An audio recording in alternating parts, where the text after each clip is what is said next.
I mean, I didn't know what to do. I didn't cry. Crying was for wimps, she'd say.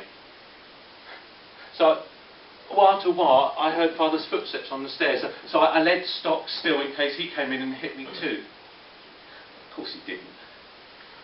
He just came in, tucked me in, and then left again without saying a word. I can remember the look on his face now. Well, the next morning when I woke, Dad was there, and he said that Mother wasn't quite herself today, and that we should just get on with everything without her. I felt excited. A little guilty, but excited nonetheless. So, I spent the next few days helping him with his work. Just small stuff. Handing him tools, weeding, picking up the hedge cuttings from the grass. Oh, once we even went shopping on that decrepit old bike, me perched on the handlebars as we weaved in and out of the traffic on our way to the grocer's, where we chose carrots without anyone complaining. It was great. On the fourth day, at 3 o'clock, I made him a cup of tea and took it out to the shed. It must have tasted awful because I'd never made tea before. He just took it off me and put it on the side, and then put his arms around me and hugged me for what seemed like forever. I can remember the smell, the wood, the mud on his clothes, the sweat.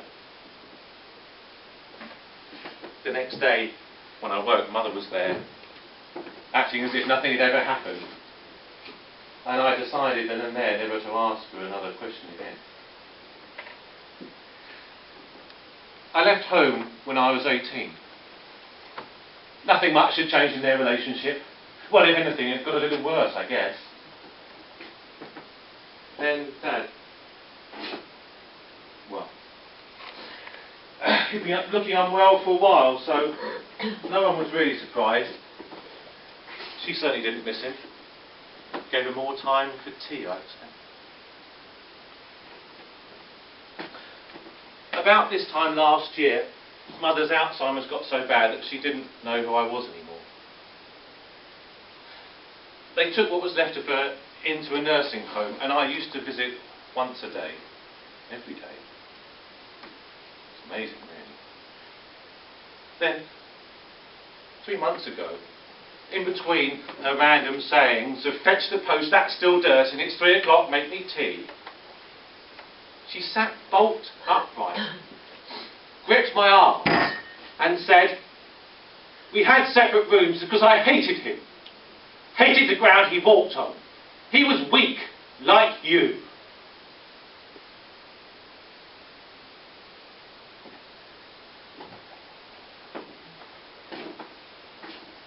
Two weeks ago, my mother died.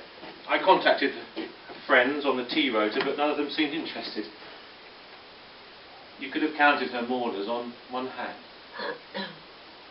The people at the nursing home told me that in the last few weeks she'd got a liking for helium balloons. She used to sit there for hours watching them, and then every so often raise her hand, point and say, neon. That made me laugh. Neon? She wouldn't have liked to have got that right. I thought of her briefly when I bought my balloon. But then I let the thought go.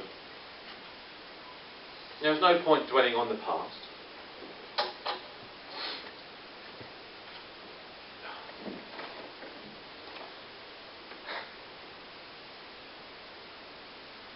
He took my money without realising who I was.